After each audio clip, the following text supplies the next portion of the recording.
ঢাকায় হযরত শাহজালাল আন্তর্জাতিক বিমানবন্দরে ইংরেজি দৈনিক নিউ এজের সম্পাদক নুরুল কবিরকে হয়রানির ঘটনা দুঃখ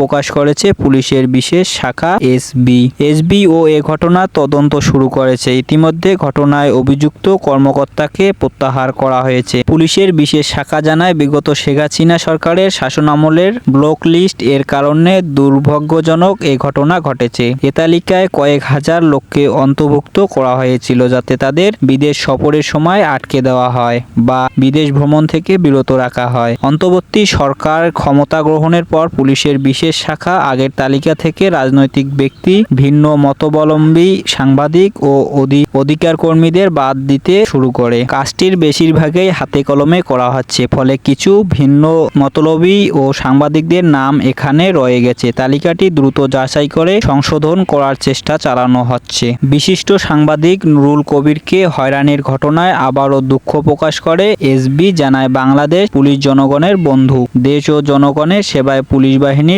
দৃষ্টান্ত গড়তে চায়।